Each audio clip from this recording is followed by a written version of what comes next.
There's a lot going on in this movie. It was like I was watching it for the first time. I like this movie. It has a special place in my heart. Very close to my heart. This was a good one. I want to like this movie. What?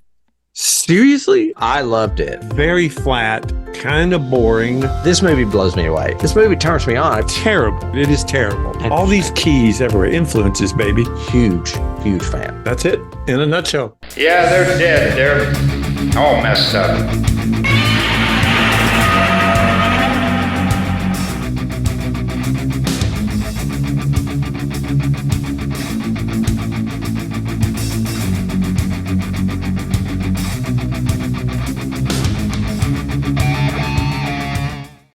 Hello and welcome out there in podcast and YouTube land. You have reached Johnny Has the Keys, our ultimate final episode of season 7 we are excited about and we're intrigued about, and we hope you are too. We made it. We made it through the entire season, through all of the horror, all of the science fiction, all the fantasy, all of the intrigue, and all the cool stuff we added this season. And we appreciate you guys if you are returning to us for following along with us all season. If you are new to us and this is your first experience with Johnny Has the Keys, thanks. We're glad you're here. And we always like to see new faces. Leave us a comment down below and let us know who you are, how you found us, and what you might be interested in. And also feel free to go back and look at previous episodes, both of the podcast and the YouTube channel, to see other movies that we have done. We've been doing this, like I said, for 7 seasons now, about to enter into our 8th, and we're excited about some things that are coming up that'll be all fun. But we generally are unscripted, don't know what we're doing. We have a loose format, but other than that, we're going to challenge each other to see what we think about things. My name is David, here with my good friend, Tim. Tim, how you been this week? Oh, wow. I've been good. I actually thought, well, for my genre week, I put a little thought into it. Since today's topic is a double feature and both movies are set in the 70s, I thought, what more appropriate than to do another movie that was actually made in the 70s? And that is a little ditty from 1976 called Food of the Gods. Oh, wow. Man, I saw that at a drive-in theater. Oh, me my too. gosh. I did too, and I saw it probably a couple times on videotape after that in the 80s. I went into this thinking it was going to be a complete and total train wreck of a film, and I was surprised that it's not. The effects hold up. There are some weird trick photography ones where they like superimpose real rats in there. Yeah. But if you didn't know it, I think it was Rick Baker. Yeah, Rick Baker, I think, worked on this movie uncredited and did the rat heads. So when you see a giant rat biting somebody, it looks great. So I was shocked. Well, great. Yeah, it is something I'm fairly certain I first saw at the Sunset Drive-In. It was directed by a guy named Burt I. Gordon. Does that name ring a bell with you? Not at all. He's known for this type of like drive-in exploitation type movie. I don't know if the exploitation is the right word, but he's known for that sub-genre of horror. It was based on a story, of course, by H.G. Wells. Burt I. Gordon's nickname was Mr. Big. He was dubbed that by Forey Ackerman, another famous face out there in horror land. For those of you who don't know, he was a collectible of things as far as like Universal horror movie memorabilia. Yeah. Other movies that Mr. Big did were The Amazing Colossal Man, Village of the Giants, and Empire of the Ants, if that gives you an idea of what kind of director he was. Okay. The cast is forgettable. It does feature Pamela Franklin in her last film role. Pamela Franklin was the little girl from The Innocents, if you remember. Oh, wow. Okay. Yeah, she, I guess, retired young. I don't know. And Ida Lupina in one of her last roles as well. And Ida Lupina was a very successful actress of the time. What do you call it? The studio 50s, system. 50s and yeah. 60s, yeah. Exactly. Mm-hmm. A synopsis is Morgan and his friends are on a hunting trip on a remote Canadian island. It is filmed in Canada, you can tell. When they are attacked by a swarm of giant wasps. Looking for help, Morgan stumbles across a barn inhabited by an enormous killer chicken. After doing some Sorry. After doing some exploring, they discover the entire island is crawling with animals that have somehow grown to giant size. The most dangerous of these, of course, are the rats, who are mobilizing to do battle with their human intruders. This movie scores 18% on Rotten Tomatoes with 17 reviews. It is better than that, but not too much. It's nostalgic fun. Like I said, some of the masks were great because Rick Baker helped out. And I don't know, it was just, I had a blast revisiting it. So. I'm curious what sparked it. Was it just the year, the 70s thing, or was there some other reason why you picked this particular title? I was scrolling through Amazon Prime, I think, and it just popped up, and I watched it. I watch a lot of things ahead of time for these genre weeks, and then I will collect my notes and pick which one's a little more appropriate for which episode. Okay. That's so it's not always this week that I watched it. I watched this one a couple of weeks ago, probably. Okay. Yeah. Okay.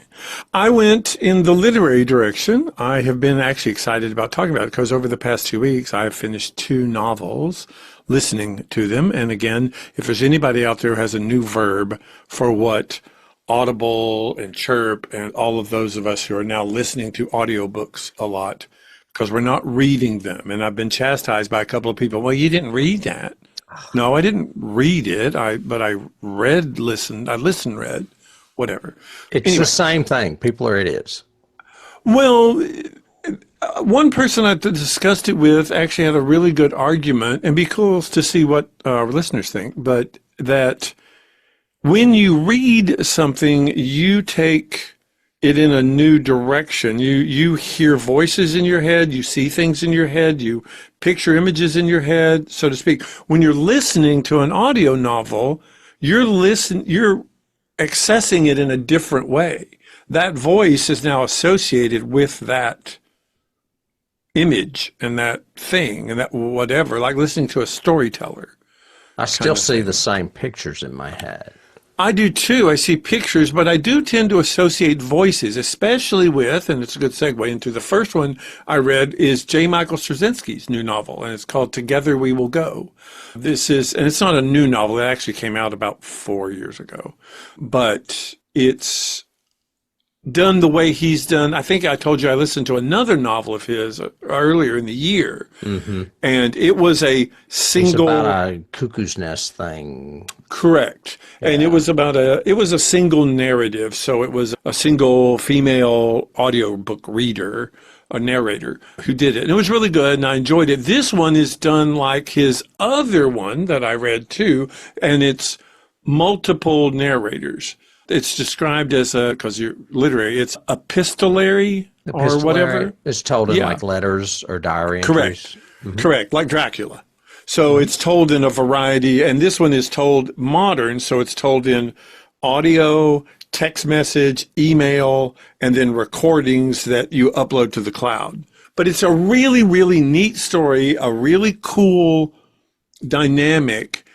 Basically, the story in a nutshell is there is a failed writer who has been trying to write since he was like 12 or 13, never been published despite hundreds of sending to agents. Rejections. He's now almost 30 and he's decided it's over. He doesn't want to go on. So he puts out this thing online saying if anybody wants to join him, he is going to buy this bus, like an old tour bus. He is going to stock it with food and drink and water and people along the way, and he's going to drive from New York to California. When he gets to San Francisco, he's driving off a cliff. Oh. And if anybody wants to join him, you come and join me. So the entire novel follows this group of strangers who end up slowly getting picked up across the country, and they each are planning their own suicide for whatever reasons they have. And it's a variety of reasons, like 12, 13 different reasons and interactions. Characters are so good. It's so cool. It's so well told. The plotting is great. The pacing is good. It's really, really cool. It's called Together We Will Go. And I highly recommend it, especially for it is extremely triggering, though, we have to say that now, for people who have contemplated suicide and or have been affected by suicide in your family, which is about 70% of the populace, but either in family or friends. But it's really a great listen, a great read if you want to. And the other one, I just had a free day, so I said, it's been decades since I listened to this author, and I used to read everything he did, and I always called him like the poor man Stephen King, but I just happened in my Audible list to come up upon a novel by Dean Koontz called The Silent Corner. And I thought, okay, I've never heard of that. We'll give Koontz a chance and see what he does about this one. It's basically the story of a woman who is an FBI agent whose husband commits suicide, and he had everything going for him, was an ex-military guy, was actually going to enter politics. This with you and suicide? I know. It was interesting that it was on the same thematic. Yeah. Maybe that's why Audible pushed it toward me. Maybe. It's the algorithm. Yeah. But anyway, they got on. Her husband commits suicide, and there's no reason for it. And so she thinks that he was somehow murdered by some nefarious, it's Dean Koontz, so it's a nefarious black ops government conspiracy that she's got to get to the bottom of and find out. I only bring this one up because it's very contrived. It doesn't have the same character work or plotting work that the Straczynski novel has. And it was so slowly plotted. I'm like halfway through this novel and I'm going, golly, how, there's only like 12 chapters left. How's this going to end? There's only X number of pages left. How's it going to end? I'll tell you about chapters in a second. And it turns, so then halfway through the book, I look up the jacket again and look at it and find out, oh, it's the first of 4 novels. And it's a whole series that he's done with this heroine. And so basically at the very end of it, it has a horrible climax with a cliffhanger to go to get the new novel. And I was really pissed off when I finished it. I gave up on him in the 90s. I just couldn't do it anymore. I liked Watchers a lot. I liked Strangers. I liked The Phantoms. I think that was the 3 that he did that I really liked. The rest of them were so derivative and unrealistic and didn't work. He did a few after. One in particular called Lightning I liked. That's a time travel. That's the time travel one, right? Mm-hmm. Mm-hmm. Yes, I like that one. Strangers, I think, was one that was kind of good. Strangers was the one that put him on the map, and then he did Watchers, and that catapulted him.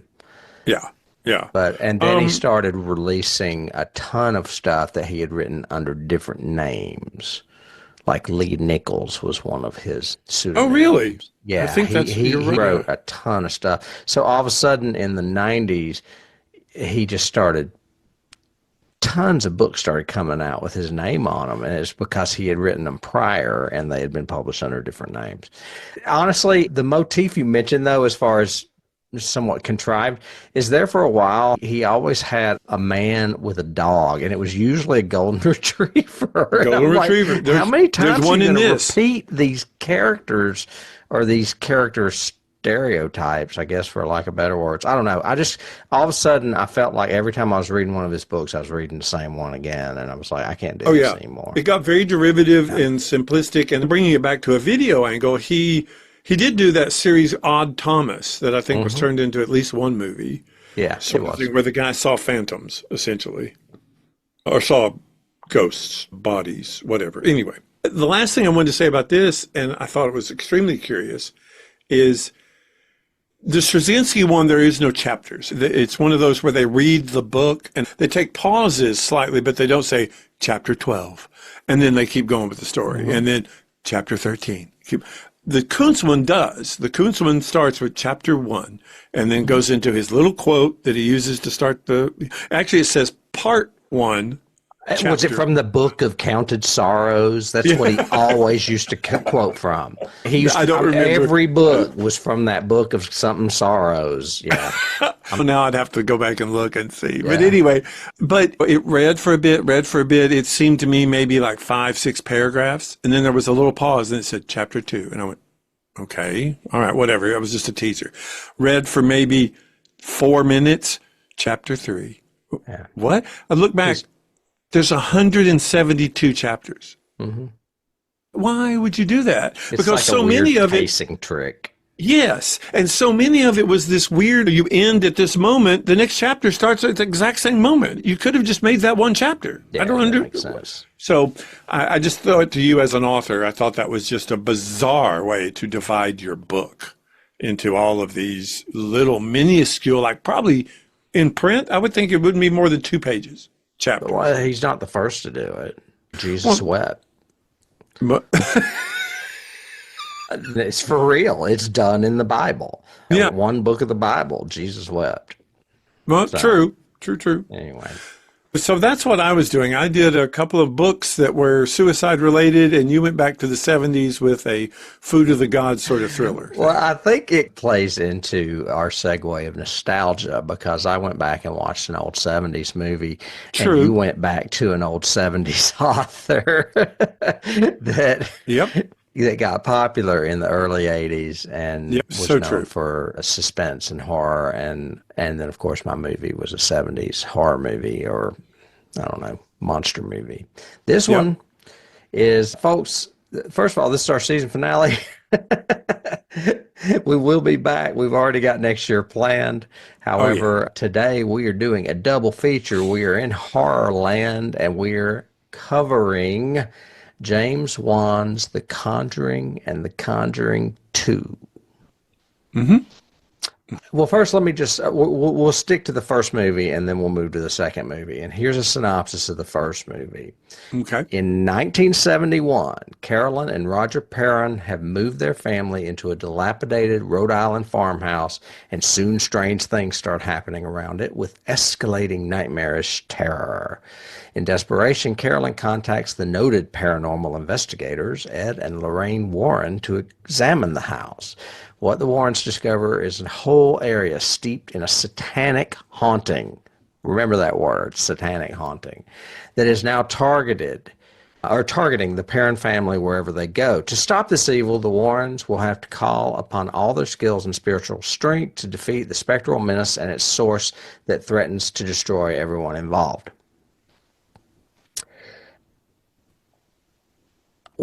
I guess before I say anything, I'm going to throw it to you. Have you ever seen these movies or any James Wan movies? Or James Wan, we've covered before, haven't we? Mm-mm. Hasn't he done? He did Saw.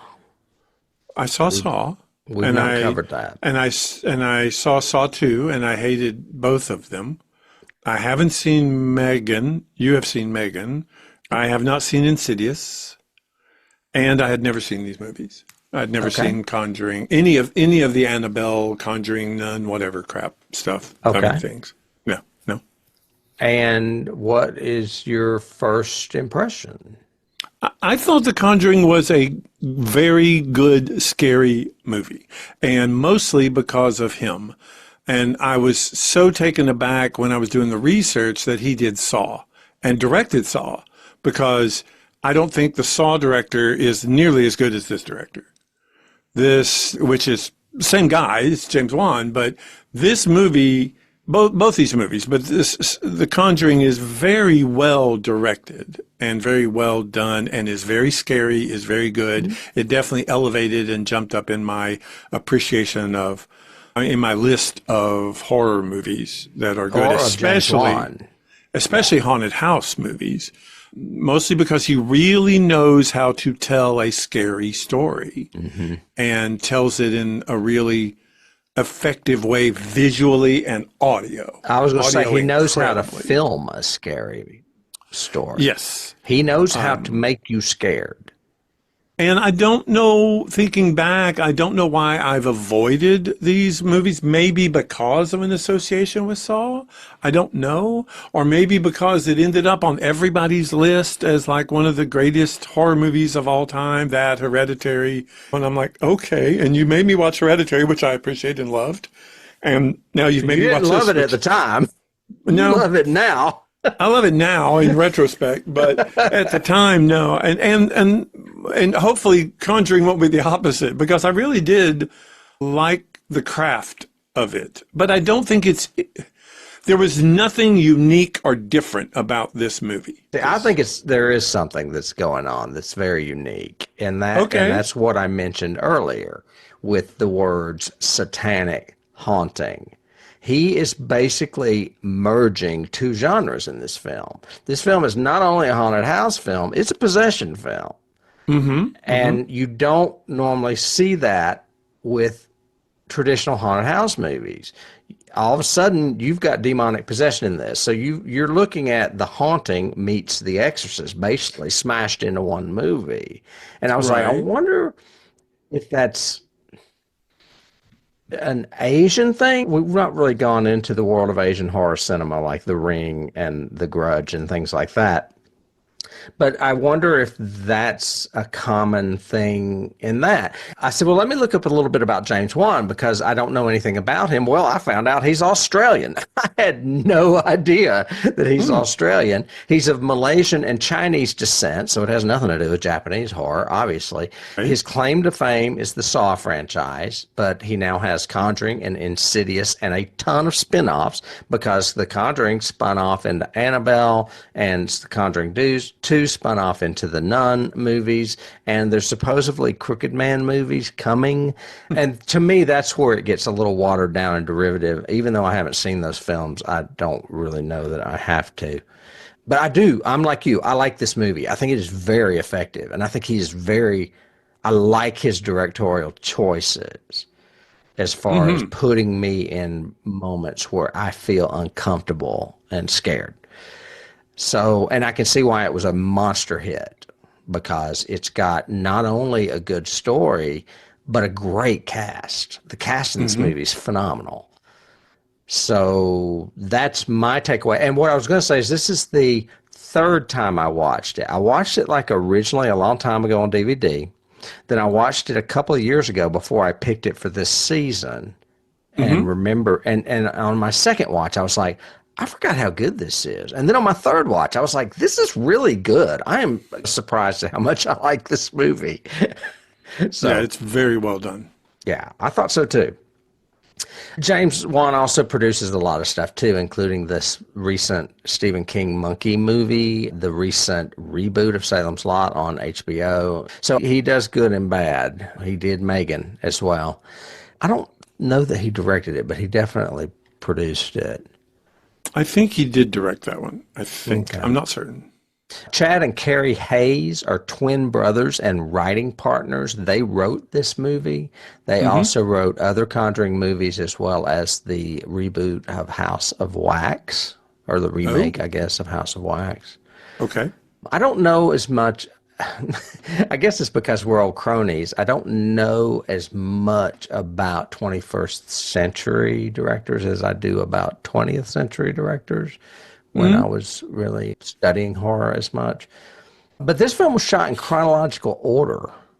I found that I saw that in the production notes. I thought that was interesting because it ends at such a high pitch and so many effects and so much terror.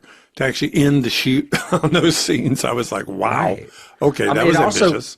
It contains no sex or nudity, very little profanity. It is tame and almost bloodless as far as violence, and there are brief depictions of alcohol and no smoking, and yet it received an R rating because of the scare factor. Yeah, intensity. Yeah. That is wild. To me. Well, it also, I noticed it has, I didn't notice hardly any at all CGI in it. Everything seemed to be practical, and everything is done in a practical, believable way, like something will be stepping out of a shadow, and it's lit that way, and you're following along behind characters, and lots of of almost a feel. I've even got in my notes, there's a few moments in this that feel almost like found footage, even though it's not found footage. But you're following along behind a character as they move toward the scare or whatever. It's because they're using cameras to document. That's why it feels like found footage. Well, those definitely, once they bring the video camera out and start doing that, that definitely has that found footage feel. But even other times, walking down a hallway and you're right behind the character the whole time. And there's a lot of moving camera in his style. I think there's even more of it in Conjuring 2, even down to like, do you remember we talked about in The Shining when Jack is swinging the axe and the camera does that with the axe as he moves in? There's a lot of that in Conjuring 2, when a character looks left and the camera pans around and looks and sees what they see, and then they look back the other way, and then the camera goes up over them as they start down the hallway. So there's a lot of voyeur cam almost in the way he directs this, which makes it creepier and scarier because we know when he turns back, there's going to be a freaking nun there jumping out or whatever. So it gets, it amps up the tension level tremendously. Well, and we'll get to the nun in the other movie in a minute. Yes, but agreed. What else background-wise? The film broke records. It brought in a total of $41 million during its opening weekend. Wow. It stands as the highest-grossing opening weekend for an R-rated horror movie ever, behind Paranormal Activity and Hannibal. It made. Do you think I didn't look at marketing for this, but did they market based on a true story out of it? I don't remember. I'm wondering if that obviously led to word the of box mouth office. did, because word of mouth would have gotten out based on a true story, because they do that at the beginning of the movie. I don't know if they he did it in definitely. commercials. But another thing I really like about both movies is the way he does the opening credits and the ending credits, because in the almost like trying to base it like a documentary in reality with a paragraph at the beginning, and then the way he does end credits and couples the cast with the actual people photography wise. I thought that was really interesting and cool. And also the fact that I've got in my notes, I've always loved paranormal. I've always loved horror. I've always loved UFOs, Bigfoot, mysterious, ancient astronauts, everything. I had never even frickin' heard of these people. How could I have never heard of the Warrens in all the times I read Amityville Horror and read about Enfield and knew about it and all that stuff? How come I never heard of the Warrens before? I thought they were fake. I agree. I had never heard of them either. I have since read up on them a little bit just because of watching these movies. Yeah. It's a great ad, and another reason why I think this film is so popular as a franchise is they brought those characters in, and they are reoccurring characters. Very much like the X-Files. Instead of FBI, they just happen to be paranormal investigators. Yep. And it works. I like Patrick Wilson and Vera Farmiga. That's her name, Vera. Yeah, Vera Farmiga. Yeah, I think they're great. Oh, yeah. They're really good. The characters are portrayed really well. They're written even their funny lines feel like a married couple's funny lines. Yeah. So they're very and they realistic. feel like a married couple, for sure. Yeah. And in doing From the research, in doing the research, they had some fairly well documented cases. Like 8 or 10 that he could mine for other movies. Yeah, and has. I think The Devil Made Me Do It, which is another one of this franchise, is based on another case they did as well. Yeah. Yeah, that was in research. That was the case where the guy said that he committed the murder because of demonic possession. And they actually testified at the trial and investigated. Yeah. It made me go back and look at the reboot of Amityville Horror in 2005 with Ryan Reynolds, because I was curious if James Wan had anything to do with it, but he doesn't. Because this would have been a perfect franchise to reintroduce that in. Because they did actually investigate that as well. It was the 19th highest grossing film of the year, 2013. I was trying to think if I had anything else as far as Patrick Wilson and Vera Farmiga both traveled to Connecticut to meet with Lorraine Warren prior to filming it because she was still alive when this was being filmed. I think she died shortly after. In the original case, Ed and Lorraine Warren were kicked out of the house as they were not able to help the parents. I think I also read that they were turned away by the people from Enfield as well. They were. Yeah. They were. The Enfield is, I don't want to say fake, because I don't think it's fake. I think they took what they did as a couple in other investigations and kind of layered it onto the Enfield story, because they were rejected by the whole family in the Enfield Yeah, story. so basically the Conjuring 2 is totally fabricated. The events at Enfield are not, even down to the police seeing things move and documenting it in reports. It is one of the most documented paranormal psychic events ever. I'm surprised you know so much about it. I don't know anything about it. No, I remember Enfield because it was a big deal, and people were comparing it to Amityville, and I remember Amityville. So, Oh, I definitely remember Amityville, but of course that's over here. but it was really interesting that they kind of layered the Warrens onto that story, and it works. It's still very convincing. One of the things he does in both of these films is. Damn it, it's almost like a 2 time period story, even though it's the same time period. He balances the Warrens and what's happening in their lives and their story with this paranormal event, and then how they overlap and influence each other. And I thought that was really cool pacing and structure in both films, although the second film is really long. I would have cut 20 freaking minutes out of that movie. I agree, and there's also some non-practical effects that I don't like in it as well. There's 2 that I can remember. I'll bet we'll talk about when we get there. Okay, yeah. Before we obviously keep going, do you have any scenes that stand out to you in this? In this one, the scenes I wrote down were, of course, the exorcism in the basement. It's tremendously well shot and well lit, well acted. The effects look real. It looks great. I've got in my notes possession night, so I'm assuming that's the scene where where the spirit actually first takes control of the mother character. Yeah, Carolyn. Yeah. Know.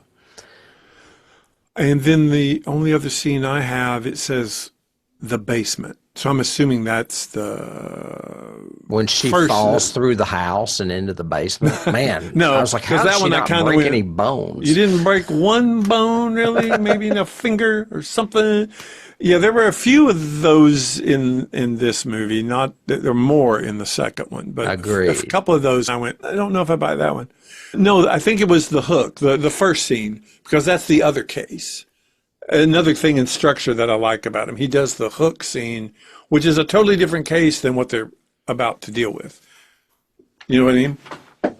I do. I think James Wan, I don't know if he's like the Gene Simmons of Hollywood. Gene Simmons of Kiss was always trying to figure out ways to market the band other than music.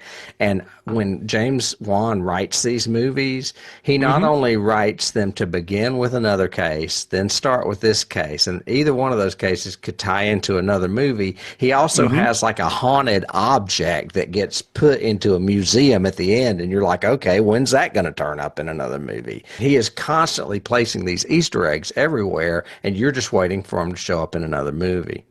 Yep. I also read that museum was actually still functioning until like 2012 or 2014, something like that. Yeah, the Warren Museum. It was run by her daughter or something. Yeah. Or their daughter, I guess, or son. It's run by the family. Yeah.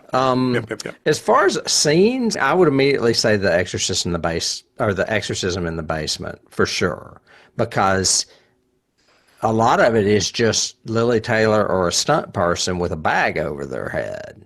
But there is some scary stuff going on around that, and you see it in the reactions of Patrick Wilson as Ed Warren and Vera as Lorraine.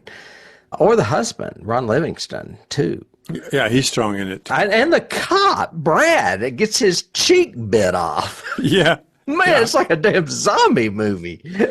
It reminded me of Flanagan in a lot of ways. They share a lot of the way to scare people, especially with ghosts. Like showing something behind a door and there's nothing behind the door. You're just But you're showing terrified darkness. of it. Yes. But it's just don't even go there. And why are you doing it? Yeah. And mostly smart stuff as far as haunted house movies go. This one does have a couple of that don't make sense to me, mostly because I think an issue with both movies, and I think it was, from what I remember, it may have been in Saw as well, but an issue with both is this selective audio thing where we don't hear anything and suddenly we hear every freaking floorboard creak. We hear wind outside the window, all this kind of stuff. Yet we haven't heard it the rest of the scene. It's now suddenly because we turned a corner, we suddenly hear all this. Or nobody in the house wakes up when literally every picture on the hallway wall falls onto the stairs and crashes down and nobody wakes up. Stuff like that. It's just, Dennis would argue with you there because he swears I wouldn't wake up if anything happened. okay. It's funny. I like in my notes, I go, and the girls didn't hear that. They're screaming and beating on the door and everything, and nobody else heard that in the house but the girls in the room. And I've got, like, this is halfway through my notes say, and why are you still staying here? I don't understand. Get out. Yeah. I like you would love my notes for this. It's like that. Rory's a little bitch. Rory. Who is Rory? Yeah. The little boy, there were three associated with the death. There's the original witch, there's the maid that killed herself, and then there's Rory, the little boy that becomes her Amityville piggy guy, her imaginary friend. Jody. Jody. Yeah, Jody. Becomes her Jody. I think that's hilarious that you're referencing Amityville. Mm-hmm. It's long overdue to be on our list. It is. It really is. Yeah. I was going to say that, well, I'm not even sure it's a scene so much as I love when prior to the scene we were just talking about where she sees the thing behind the door that her sister can't see and we can't see, is when she's lying in bed and it gets yanked. I'm like, holy shit. Yeah. If that happened to me, I don't know what I would do. There's no going back to bed in that room. No, hell no. I've got it too in my notes. I've got turn the lights on. Just leave the lights on all night long. I am not dealing with these dark shadow crap things. Yeah, these movies are very, very dark, and that's another reason I think they're scary is because of the lighting. Yeah. Oh yeah. Another scene I have is the poster scene. It's her having the psychic experience, but we started with audio and hearing that a sound that probably none of us, or very few of us, have ever really heard in person live, but we recognize immediately, which is that twiny rope hanging sound, that of hemp rope with a weight on it. It's a squeak sound, like a yeah. And as soon as she hears it and her eyes get big, we know what's going to happen. And then suddenly it cuts to behind him, and you see the feet hanging there behind the tree. I was going, oh my God, that's great. A great shot.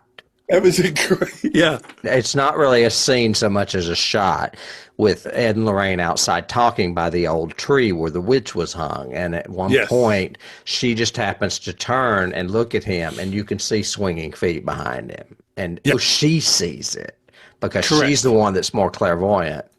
Correct. Another scene that I would be remiss without mentioning is the one behind me where they have been playing hide and go seek a lot in the house. The kids have. And if they ask for a hide and go clap. Well, hide and go clap. Well, I just say if they need a hint, you have to clap, and they have so many claps they can ask for. 3. And yeah.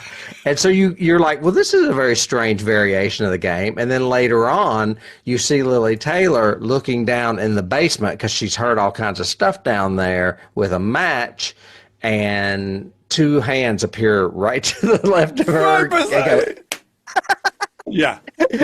It scares the shit out of you. It's just a clap.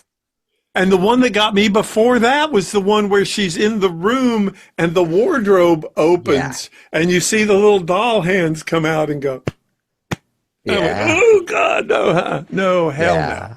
And what's great about that Get scene, I think out. it's the same scene with Lily Taylor, is that she like stands up and she's like, fine, I'll lock you in the basement. She turns around and the door slams in her face and she goes bouncing down the stairs into the Oh, yeah. basement. Yep.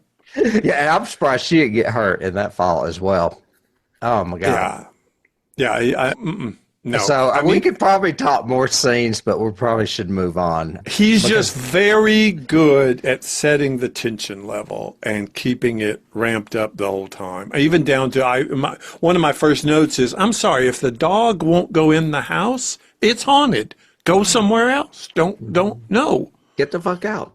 Get the fuck Eddie Murphy. Eddie Murphy. Get out. Sorry, Too bad we we can't stay. All right, well, I'll move on to cast. Very briefly, Vera Farmiga, we know mainly from something I've never watched, which was Bates Motel. She plays Norman Bates' mother in that. She was also in Up in the Air with George Clooney and The Departed, which I believe was a Scorsese movie, wasn't it? Or something. Jack Nicholson, Leo DiCaprio. Her sister is actress Thaisa Farmiga, who is 21 years her junior. I'm not really familiar with her, though. Okay. Don't know her. Patrick Wilson, I mentioned this numerous times. The first time I ever saw him was in Angels in America. We covered him a few years back in The Watchmen, the Alan Moore comic book movie that our favorite guy did. I can't think of his name. Zack He's Snyder. not a favorite guy, but that's the best thing he's ever done. It's the only good thing he's ever done, really. He was also in Insidious, which is another James Wan spinoff, or not a spinoff, but just another franchise. Lily Taylor is in this. Love her. I've loved her ever since I saw her in Mystic Pizza. She's been in a lot of stuff, including I Shot Andy Warhol, which was a good indie she did a while back. Yep. Ron Livingston, another familiar face, plays Father Perrin, Roger Perrin. He was in Office Space. That's what I know him mostly from. It's everybody. A comedy. And probably the weakest written character in this, because he really has nothing other than just being, I'm the dad. Responding. I show up and go, what's wrong? In almost every scene. Yeah. It's all reactionary. Almost everything he does is reactionary. Yeah. That he doesn't instigate anything, really.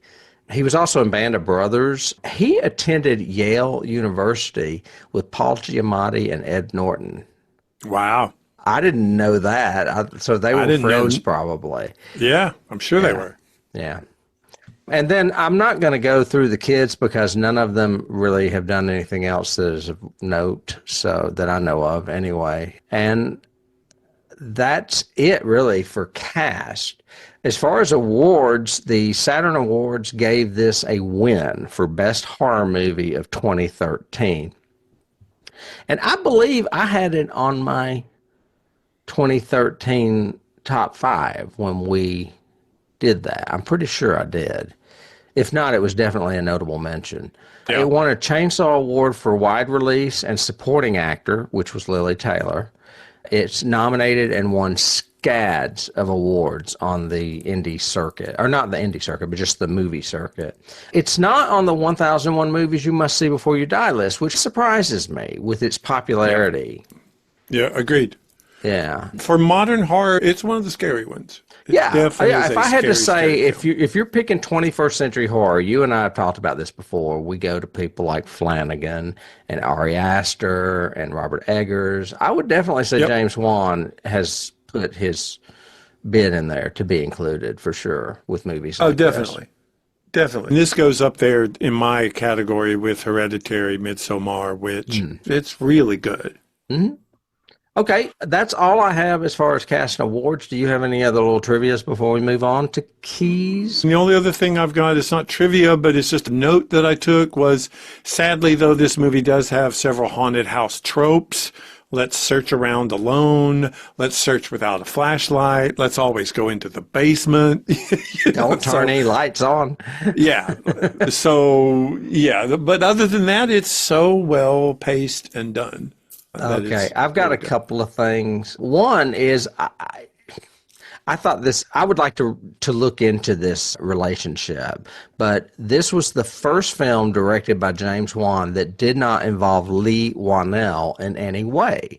And now that I know that James Wan is Australian, I already knew Lee Wanell is Australian. Lee Wanell did The Invisible Man, the new version of The Wolfman, and he was a part of the Saw franchise with James Wan. So I wonder if they just were friends in Australia growing up making movies together before they hit it big. I think 1-0 in the Flanagan podcast mentions that they kind of met through mutual association of films. They've been doing their own little independent films in Australia and trying to get backing and blah, blah, blah, and ended up always running into each other at like pitch meetings and stuff like that. And that's how they met and started becoming friends. But no, they really never collaborated until later on in their careers. So that's what I remember from the Flanagan podcast. Okay. I have one other thing that is actually true about the Perrin case that I will read to you. It is what, and this is not the movie. This is what happened to the parents.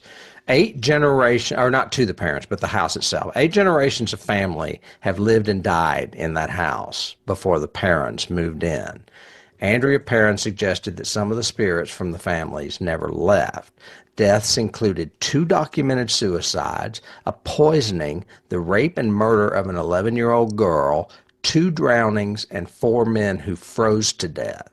Most deaths occurred within the Arnold family, from which Bathsheba Sherman was descended.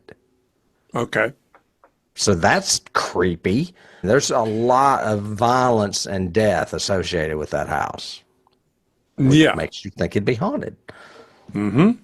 So, keys? Okay. Keys for this one. And some of them, of course, will repeat when we get to the second one, sure. of course.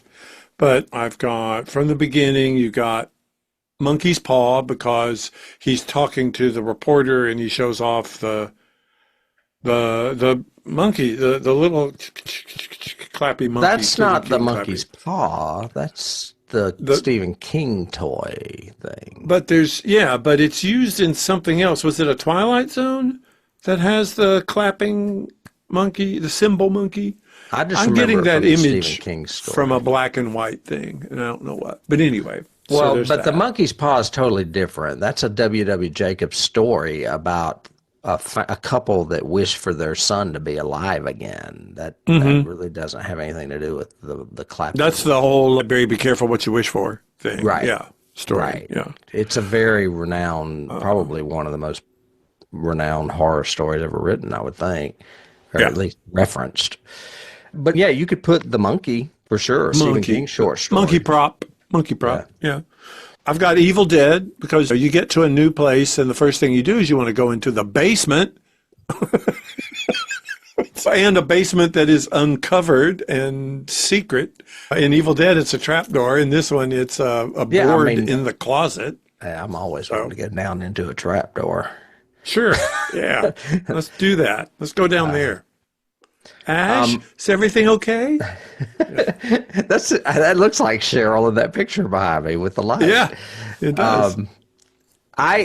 We've already mentioned this, but I'm going to say just Mike Flanagan in general, because, and I don't know, since James Wan came before Mike Flanagan, maybe Mike Flanagan is ripping James Wan off, but his way of shooting shadows and darkness reminds me of The Haunting of Hill House so much. That scene where they're staring into the corner and the one girl sees something and the other girl doesn't it's like the Flanagan playbook to me anyway. Yeah, I've got that, and I've got also the whole thing of time shifts or 2 different stories that are intertwined, which is a very Flanagan trope now. That's in there. It's in Usher. It's in Hill House. It's in Bly Manor. So that was very Flanagan to me too. Yeah.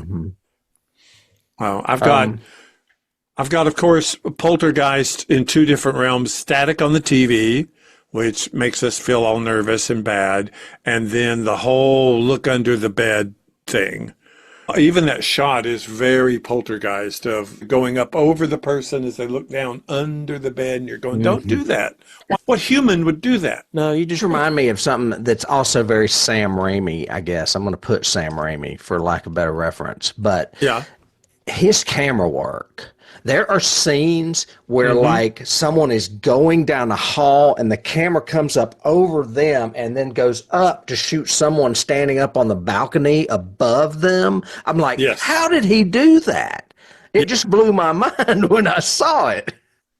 And in the second one, there's so many of those voyeuristic above looking down as the rain comes down and people come around a corner and the camera's on that God view, Hitchcockian. So there's a lot of that influence to me, and I have Hitchcock in the second one because of that POV, that God-like POV. Hitchcock. Another one that I was just thinking of that I don't even know what I would reference it to as far as a key is when the cop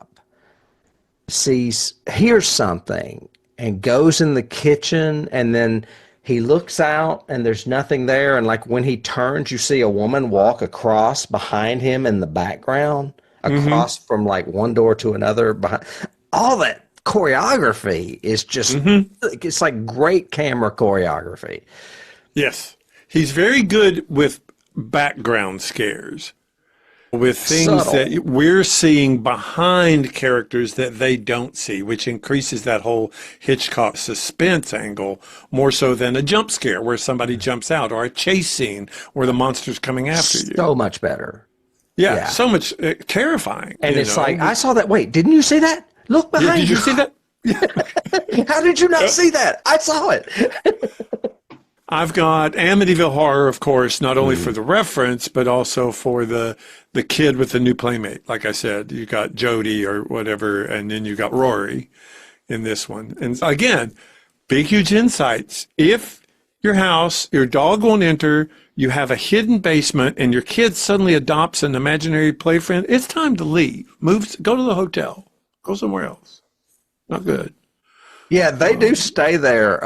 Well, it's actually even more so in the second movie. But I was going to say, they stay there quite a while before they get out. I'm like, are you kidding me?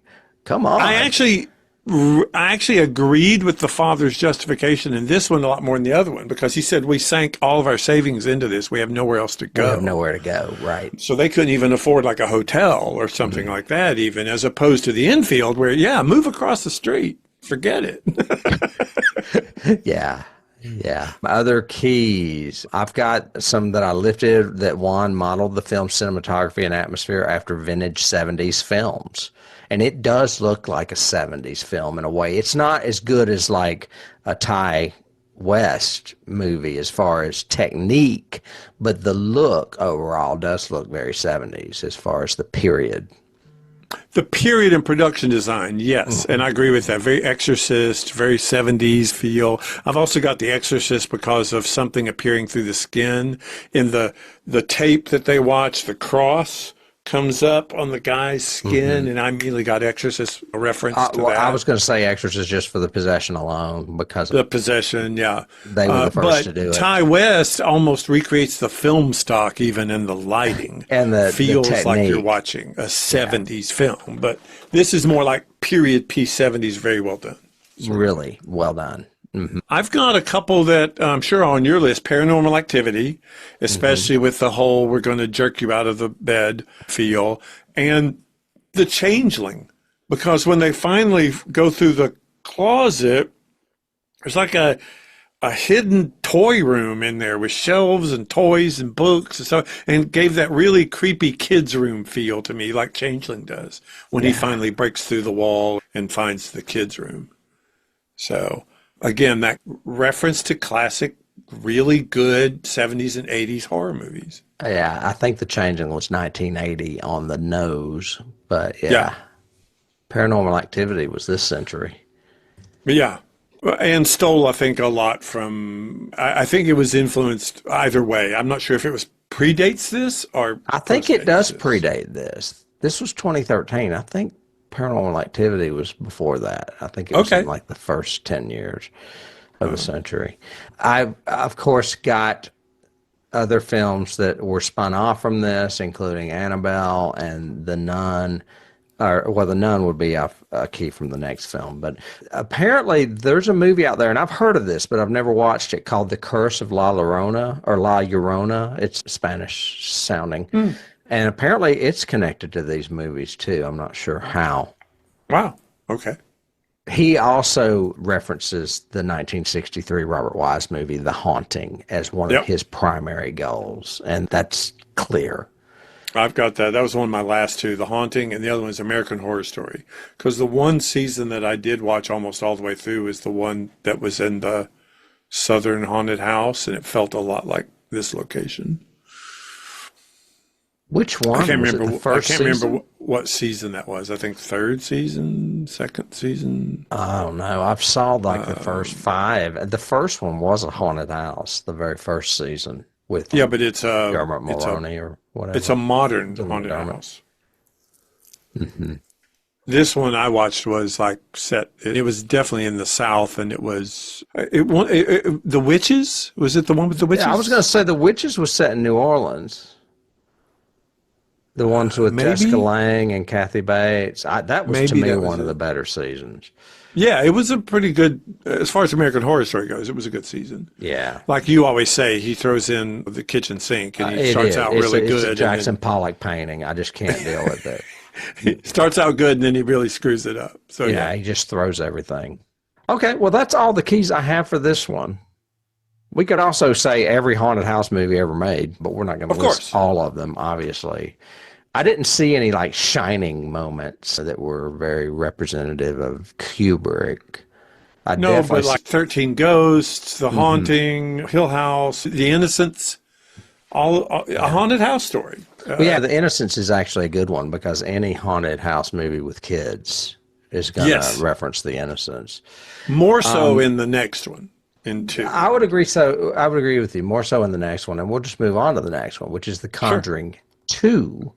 Let me pull up my notes here. This one came out in 2016, 3 years later, and it is set, they say 7 years later in the film itself, but in my synopsis it says in 1977, which would have been 6 years later. So I don't know. It's 6 years. It's still in the 70s. It's in the late. One's in the early 70s. One's in the late 70s. Yes. In 1977, Enfield, the paranormal investigators Lorraine and Ed Warren traveled to London to help the Hodgsons after sensing her daughter to be possessed and her 4 children haunted by supernatural happenings. Peggy Hodgson asked for their help when a malicious entity takes possession of the second eldest child, Janet. However, there's something more threatening, not only for the inhabitants, but also for the investigator couple, something that they couldn't even imagine. So a little tagline there. I will start off by saying that I've only seen this movie twice. I watched it after I watched The Conjuring the second time. And I thought, I'm going to watch the second one and see if it's just as good, because Juan directed this movie too. Mm-hmm. It was not a different person. I was thrown back by the fact that when I read it said, when I was doing research, it said Conjuring 2, the third entry in the Conjuring series. And I went, 2 is the third entry? What, did Annabelle come in between? And Annabelle was in between. Okay. So, yeah. And before we move on, I have made jokes about Annabelle, and you have too, and we've derided Annabelle for being derivative and all this, and I will be the first to admit I have never seen that film. I haven't either. I just feel like it's not going to be good. But I had not seen these. No. I'm curious to see them now, and I may watch them now that I might too, just because what he's done here is he's elevated the haunted house movie to really good, taking the cliches from it, making them better, doing good things, making it a scary film. Maybe he could do the same thing with Chucky, the demon doll, but he didn't direct those. He didn't direct any of the Annabelle movies. He just produced them. So I don't know if they'll meet up to. I don't think they will, but I know that's very. Well, I don't know what the word for it is. It's not fair, really. I should watch it before I criticize it. But yeah, I've watched so many horror movies in my life that sometimes I see them and I'm like, that's going to be horrible before I even have a chance to watch it. Or you see the Anyway. first in a franchise and know that that franchise is not for you, like me with Saw. After I saw the first one, I started the second one and finally sat all the way through it and went, no, I don't have any reason to watch this series. I'm the same. I've only seen the first one. I've never seen another one. And now there's like 11 of them. Yeah. Anyway, first of all, I watched this one for the first time when I watched Conjuring for the second time because I wanted to see if it was as good. And I don't remember liking it that much. Then I watched it again last night, and I like it better than I remembered. And I will say the kids are much stronger in this movie than they are in the first movie. Well, they have more to do in this one than the True. first movie. Very true. Especially the girl, Janet. Well, and it should No. scare you because they're British children. Oh, yeah. British, and see, they're scary to begin with. When they're happy, they're scary. Freaking British children are scary. But when they get possessed and start hurting each other, it's even scarier. So, yeah. I'll let that picture out. So I had never seen it before. I do think as a sequel, it is a very competent sequel, although I do think it has its deficits. But it plays up on what the first movie did and repeats the good stuff. I just think it goes on a little bit too long. And I think it has much more willing suspension of disbelief than the first one. There's much more of a, I don't know if I buy that. We're not just falling through the floor. There's some other stuff you're going, really? No, I don't see why the people would believe what they're believing right now. There's some forced scenes. But there are some elements of the movie that do help it too.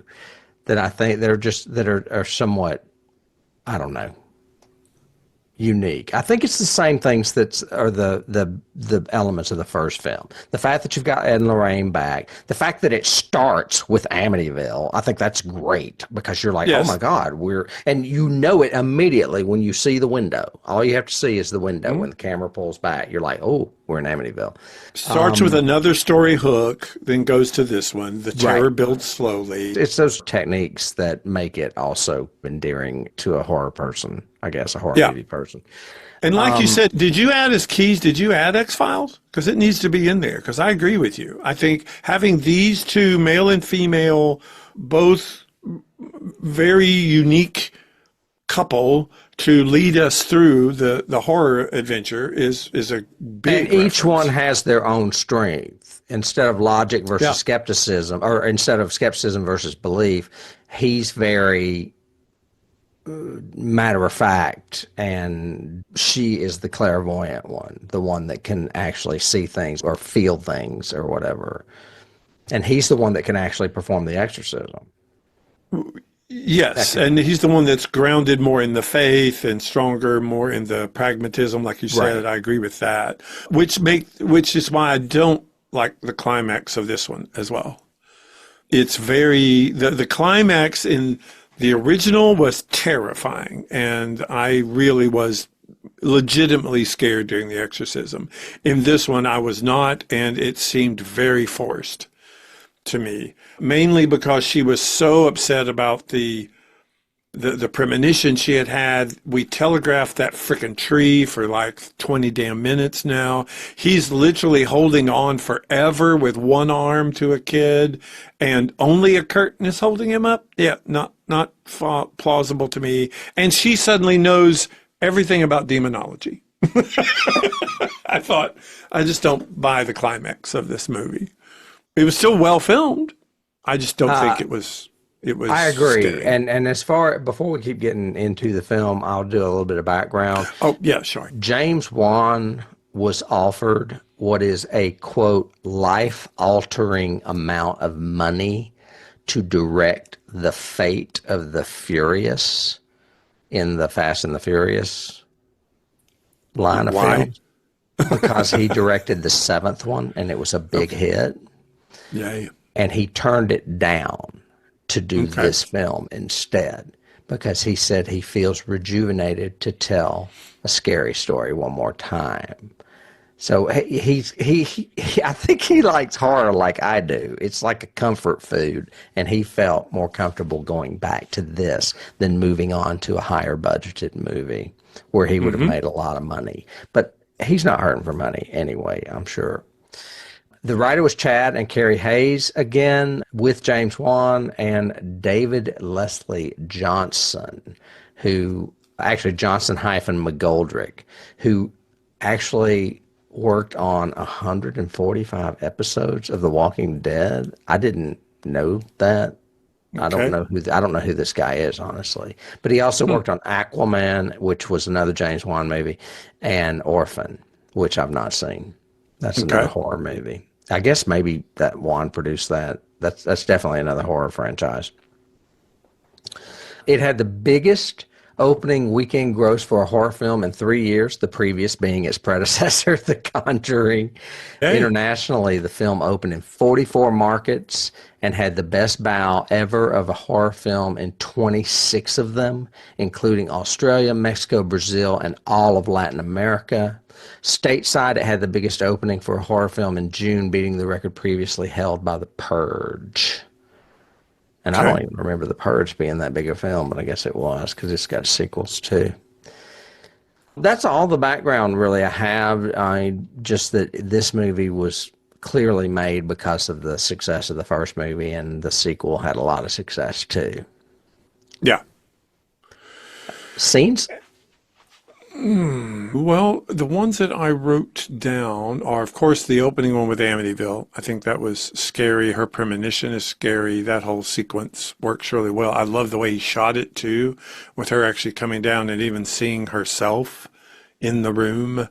Yeah, she's walking around and she's like left her body. Yeah, like astral projection. And the whole kid with just the white eyes, that was creepy. I liked that scene. I liked the first possession with the girl after she ties the rope. That whole night possession was really scary and really good. Is that the one where they finally leave the house? Because a lot of stuff happens. Yeah. Yes, it's that's like the one thing after the other, and then finally all four of them are just running across the street. Screaming across the street, yes. And then my last scene that I remember of note is the nun in the office. I thought was really well done. That whole sequence. From her reading her Bible, the daughter there, we cut to the daughter and we just see the shadow behind her moves in the other room, and she suddenly turns around and wakes mom up. Then mom goes looking around, goes into the office. The painting, why you would make that painting, but maybe he was possessed. But then why would you mount it on your frickin' wall? I don't understand. But anyway, of the nun, and then the way she has that whole battle with the shadow and the nun, everything, it was like really the shadow moved behind the painting and became the body of with the painting as the head. And then real hands come out. Yeah. They did the whole thing. And then all of a sudden the painting just goes, wah, and it's like a jump scare. Yeah, too many jump scares in this movie. There were some jump scares that I didn't think worked. A couple that worked really well that were, again, like the first movie where you see somebody and in the background there's just a huge diagonal cut of shadow and dark, and then something comes out of the dark. That to me worked, but some of the jumps didn't. But he's really good at these making little things get scary, like the whole remote control scene with the girl. That was so well done and so simple. We cut to a shot where we're basically seeing her put the remote control down. Then we cut, all of a sudden the television changes again. Oh no, now we're back to poltergeist again, and television's demonic. She reaches down and the remote's not there. But we know it was put there, and she knows it was put there, but it's not there.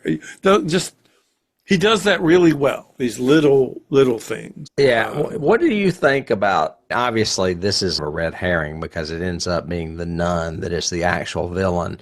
But what do you think about the ghost she's being possessed by, Janet, is just a grumpy old man? It's scary, though. It's almost like, get out of my house, I'm watching TV.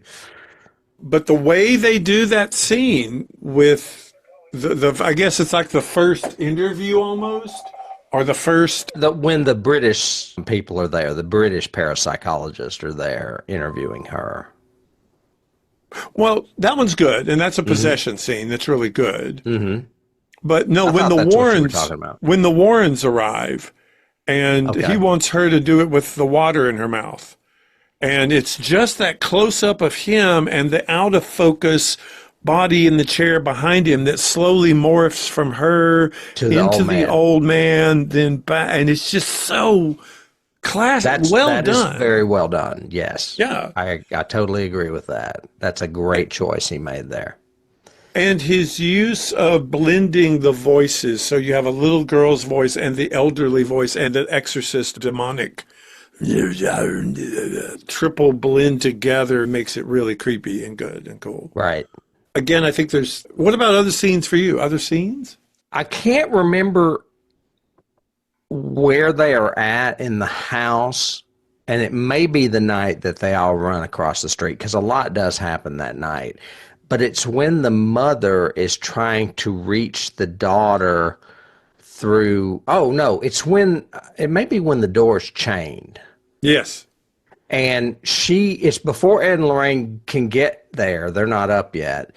And she's trying to get the daughter, and all of a sudden the man's face appears right there in the, and that scared the hell out of me. And I thought that was really good makeup, because I think that was a real person. I don't think that was computer animated.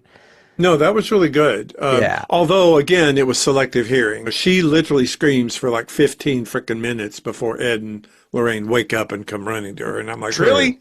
Hell Yeah, no. and then she has to run and get the key, because they can't get the chain. They're like, for real? You think you're going to pull this chain apart? Are you Clark Kent? Yeah.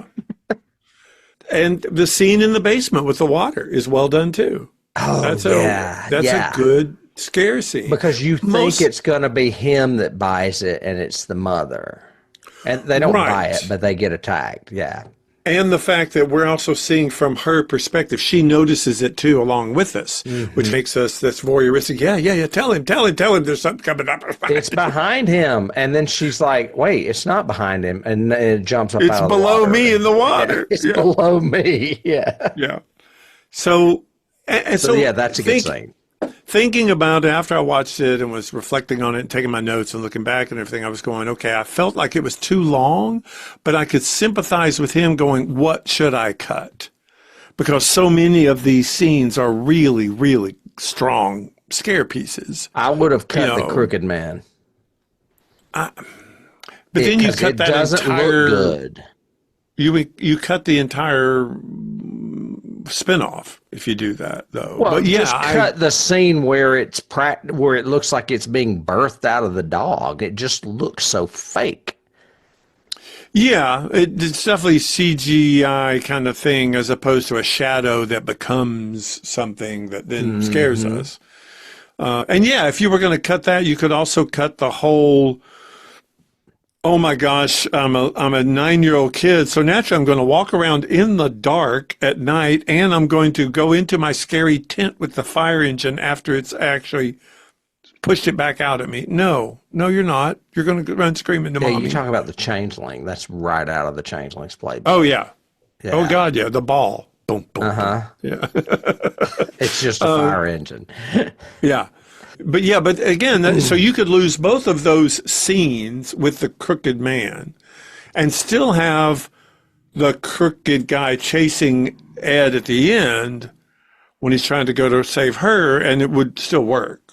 Same way the nun works. Yeah, or just really, if you're going to have him appear differently. Don't make him just morph out of the dog. It just looked weird to me. It was very strange. Yeah. I didn't like it. Okay. Tim didn't like that part. No. And you said that there was another one that bothered you too. You said there were two things you wanted to talk about as far as bad Well, the whole finale I had issues with, because suddenly Lorraine knows all about Valak and who she is and where she comes from and what demon she is and how to condemn him back. And I'm like, really? We know the plant with the Bible, because we obviously could see you were auto-writing in the Bible and it's never brought up again. So I was waiting for that to come back. But the whole, you are the corrupter of lies and the da-da-da-da-da, blah, blah, I was going, really? Where did you get that information from? Maybe we'll find out if we watch The Nun. Yeah, maybe. Maybe. There's just some forced stuff in this. Like it felt really forced that they would leave. Because he was so intent on, we've never turned a family down before, blah, blah, blah. You're talking about after the other psychic investigator pointed out that the girl did all the damage. Correct. When they got her on camera throwing things. Yeah. Yeah. And my response would be, okay, isn't that what a person possessed by a demon would do? I thought that too. And so why wouldn't you at least justify that? But instead, no, we're going to leave. We're going to go all the way to the train station. Then we're going to suddenly get the idea to put the two tapes together, and they miraculously are in the perfect sequence for, for us to. Some of it was a little contrived or felt contrived to me. Plus the fact that it takes this guy a half an hour to cut through this door with the axe. And why have them at the train station? They could have just gone to their hotel or something. Or gone across the street. Yeah, Go exactly. to it got really weird that, and I would have done it right there too. Again, saved us some time if he had spilled the tapes right then and seen the X and said, wait, before we leave, let's go over here. Let's go across the street and let's set up these tape machines and do it. And that would have worked for me better. Mm-hmm. Again, just those are my two big complaints. This one seemed a little contrived in plotting at places, although the scares were still great all the way through it. I didn't feel cheated, even with the dog into Crooked Man. I didn't feel cheated on the scares in this one, like I do in a lot of modern horror. No, I think this is an enjoyable film. I just think it's got more problems than the first film had. Yeah. And like I said, what would you cut? I love the whole London montage to do that segue from Amityville in America to London. With the Clash, London Calling. Yeah. It's great. I thought that was a great montage, but was it a little long? And could you have trimmed a little bit of it? Sure. Yeah, probably. Mm-hmm. I can talk cast real quick because obviously we've got some overlap. Patrick Wilson and Vera Farmiga return as Ed and Lorraine Warren. Madison Wolfe played Janet Hodgson. She's the kid that's possessed. She's probably the best of all the kids in the family. But it's a good, I think the actors in this the kid actors to me are a little bit better than they are in the first movie. Yeah. Frances O'Connor plays Peggy Hodgson. We saw her in a movie a couple seasons back that you liked her a lot in. She plays the mother in AI. Okay. And remember when we were watching it, we were like, who is this woman? Why don't we know her? She's really good. Yeah, she was really good. She has a distinct resembling quality to Barbara Hershey. She looks like Barbara Hershey. Look at her in that picture behind me. I'm like, damn. So much so, yes. I've got that the remaining members of the Hodgson family visited the set. Frances O'Connor, who portrays their mother, would refuse to meet them because she felt it would affect her performance. Okay. So when the family did visit the set, I guess they filmed in England in parts of it. Lauren Esposito. Yeah, everyone else I've got are just minors or kids. So really, there's no one else to talk about. There's the British investigator. Oh, I take that back. There is one other person to talk about. One of the British investigators is Anita Gregory, and she's played by Franca Potente. And I was shocked when I saw her in it because she's from Run Lola Run and the Bourne movies. I think she's in the Bourne movies. I'd forgotten about that. She's in the Bourne movies. Yeah. I also thought it was a curious choice. The other parapsychologist from the Institute, Maurice Gross guy. His name was Gross. Yeah, he's played by Simon McBurney. I thought it was interesting that he went with that look for him, that weird balding wing hair, bushy mustache. He looked almost like a Python character. And I was waiting for the credits to see if they show an actual picture of him. Did he really look like that? And that's why we did that. But I can't remember if I saw that. I was thinking more Allen Ginsberg, Abby Hoffman type. Could see that too. I didn't think Python, but yeah, Python would make sense because it's British and the other two are not. Yeah, I just got a real Python-esque vibe from him. Okay. And it was just a curious choice because it threw me off. It seemed, I don't want to say hyper real, but it seemed pretentious to me. His hair and the way he looked and everything, the big, huge glasses, all that. So I just don't know if that was the right choice for believability, since the first movie was so based on, these seemed like pretty real actions people would take, except for I'm going to roam the house in the dark. Oh, and Steve Coulter also comes back in this movie. He's the priest they always go to see if they can get permission to do an exorcism. Oh, I wonder if he's in all of them. I don't know, but he's definitely in the first two.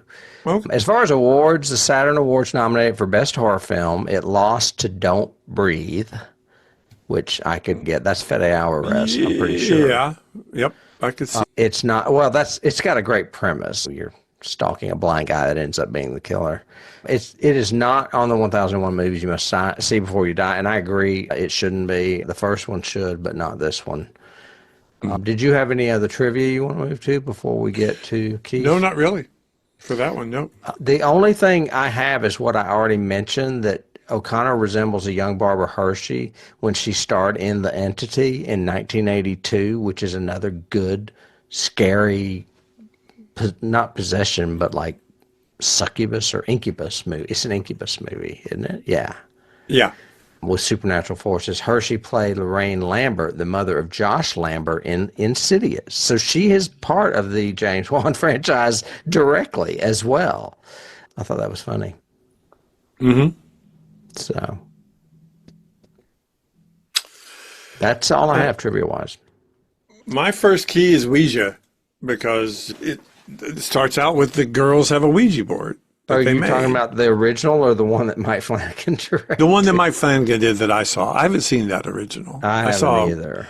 I saw Origin of Evil, Ouija 2, or whatever. Yeah, it's such a dumb title.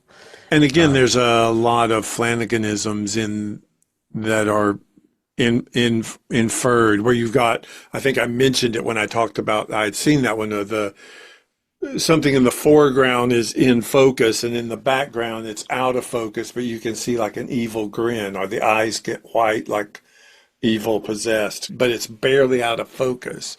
And the character in the front doesn't see that. And it's kind of like, look behind you. So yeah. I found another note that actually goes back to what I already said. It says that 2 spin-off films have been greenlit, similar to the first one, Annabelle and Annabelle Creation and Annabelle Comes Home. The films are set to be the origins of the apparition, the demon nun, and that's already come out, The Nun. I think they've done a sequel by now, too, if I'm not mistaken. Yes. And they were going to spin off The Crooked Man as well. Oh, your favorite. Maybe you could turn back into a dog. If I'm going to define it and see how it could have been done better, Mike Flanagan did it better when he did the bowler hat guy. Yeah, but this is, to me, and it's in my keys as a possible inference or reference, is the Slender Man. That very stick figure-y guy with formal dress, but he just has a white, like the Scream face, as opposed to this Crooked Man has like all the teeth and the hat down. Mm-hmm. But this whole dysmorphic look of a very tall, thin demon, almost like Babadook. Same thing. Babadook had that slender, all sinewy appearance. Well, so I think all three of those. If you're going to use computer animation, you need to do it right, because it doesn't look good. Yeah. So if instead it had been a shadow, almost like the nun's shadow, mm-hmm. and then that had suddenly come out of the wall and been practical and been a creature, you would have liked that better than a CGI coming out, transforming from the dog, mm-hmm. right? Okay, mm-hmm. I can see that. And I also would like the nun because she is more scarier when she's just there and not screaming in your face. Correct. Yeah, screaming with the bloody teeth. It's I agree. Stupid. Yeah. And that's, again, he went for a little bit more cliche jump scares in this one, like you said, than in the original. So But I have a lot of the same keys. I've got The Haunting, Poltergeist, Amityville, Exorcist, much more so Exorcist in this one, just because I think the possession of a young girl is very Exorcist. Very, very. And again, why I don't buy what the Warrens did, because they saw on the tape that he showed them to convince them to come was her being possessed, with getting the voice and the eyes and everything looking down and all that. And it was obviously, so obviously this demon can take possession of a body. So why wouldn't she take possession and throw shit around the kitchen? I don't see why that's right. I that's didn't have a problem deal with that. breaker. Yeah. Yeah. I was so obsessed with it being Franca Patanke. I can't say her name. I was like, is that really her? Why is she doing such a small part? I have William Castle, and the reason is because I was looking through notes, and there was a cinema that was going to have a showing of The Conjuring 2, and they had posters up that said, warning, the film you're about to see is psychologically and emotionally disturbing. Yay. People who have attended early screenings of the films have complained of many unusual circumstances that they have experienced after having seen the film. And to support the theory, added on the poster was, due to our concern for your well-being, we have invited Father Perez to be here. He will be available after the film to provide spiritual support and or conduct a personal blessing should you feel the need. Please do not hesitate to seek help, ask a representative, or you can sign up for a session with our priest. Love it. Love it. If that's not William Castle, I don't know what is. Yeah. To sell a horror movie. So I've got a Hell House LLC. I don't know if you've ever watched that again. I have. I don't like it. Just because one of the scariest scenes in it, because it is found footage, but one of the scariest scenes in it, this scene was a reference to, or vice versa, is when she is exploring the house with the flashlight and scared, and then she runs back to her room and jumps in bed with the flashlight and covers her head with the blanket, and we're like there inside with it. No, hell no. If something is chasing you, you do not cover your head with the blanket so you can't see. It just makes me feel so tense and scared. Well, you just made me think of The Sixth Sense, because I think he does that in that movie. Yes. Yeah. He does that too. That's a good one. Yes. Don't like that at all. That makes me so scared. Yeah. Another movie that I'm curious about now that is related to this film and the first one as well is it's the second movie to have them help a female named Janet, because there was a made-for-TV movie in 1991 called The Haunted, now considered to be a lost Conjuring movie. Really? Yeah, okay, I because never heard of it. It's about Ed and Lorraine Warren. Oh, okay. And now I want to see it. It had a woman named Janet Smurl being tormented by evil spirits. The Warrens are featured in the film, played by different actors. Okay. So I want to see The Haunted now. 1991 television movie. You'll have to. Yeah. The only other one I have is Bly Manor, and it's just because of the possession angle, because they literally physically possess people in it. And so does this Valak old man character thing. Yeah. Does what I say make sense, though? That somehow haunted house movies have morphed into exorcism movies?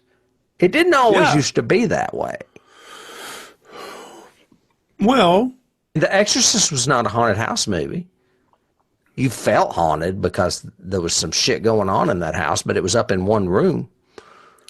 Well, haunted house used to be ghost stories, movies, if that makes sense. Like the original Legend of Hell House and The Innocents and The Haunting, all of that is not a demon, it's a ghost that's haunting the house. So yeah, I think this is a hybrid of, now you've got suddenly, it's literally a demon that is using the haunted house tropes to terrify people. Now that you mention it, though, in The Innocents, the little boy is possessed by the ghost. Niles is the little boy, and I can't remember the ghost's name, but it's Right, the but it's man. But it's a ghost, not a demon, to your point. Yeah, it is. And It's a ghost. So you're not trying to exorcise this spirit. You are trying to calm the spirit down and remove the spirit. Right. Which is funny that you mentioned Bly Manor, because it's the same thing. It's just a reworking of the Innocents and the Turn of the Screw. Correct. Yeah. Which again, we didn't mention with the first one and the second one, but it's still true. Yeah. So What is that noise? that's a It phone sounds like message. you're at an airport. It's a phone message coming in. I'll have to cut all of this out. Yeah, I can't do that on the video. I could mute us. That's funny. All right, so we said Bly Manor. I'm going to put Innocence in case I didn't have it, because that would definitely be one. Yeah. Okay. But yeah, wow. We made it through two epically terrifying films, in my opinion. I thought they were very scary. I'm glad. I must admit. I hope admit. you were And it's scared and you were thinking of me. I was the whole time. Damn you, Tim. Damn you. British children, that's scary enough. And now they're possessed by demons. They're just children. Yeah. So all of you out there, listen, that's what Tim and I think. We would love to know what you guys think. Here at the end of our 7th season together, we would love to know, did you watch The Conjuring 1 and or 2? And did you like them? What did you think about them? How far off are we, or how right are we about talking about them? Two classic modern haunted house stories that combine with demon possession and started a franchise that obviously James Wan's pretty proud of, because it's still going on. Or at least happy with, that's for sure. Yeah, it's still going on. And if you like this, we would love for you to rate us and review us, give us some stars, some pluses, ring the bell, subscribe to all those things that we always ask of you to do, just so other people can find out about us. As we go into a new season, we'd love to have some new converts to hear about Johnny and everything. So spread the word for us and let us know. If you are a newcomer and don't know, we do have a website with all of our past episodes. We also have a Patreon, which has some other series that we have done, one on Star Trek and one on X-Files, as well as some free content that's fun and cool, and some tiered content that help us continue to do this and pay for it.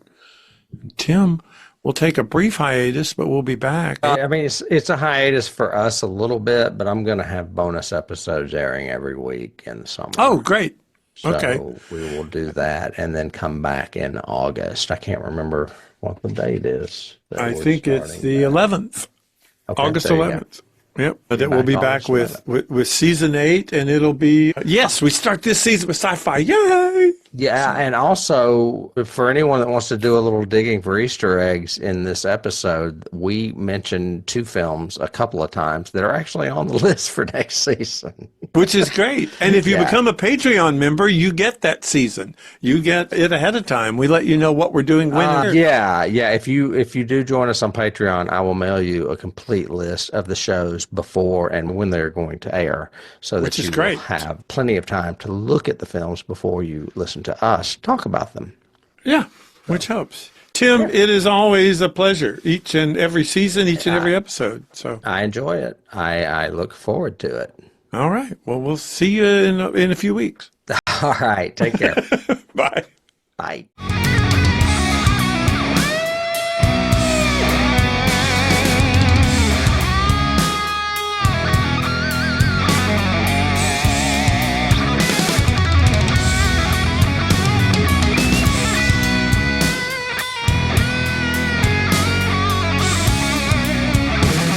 You can't start the car. Johnny has the key.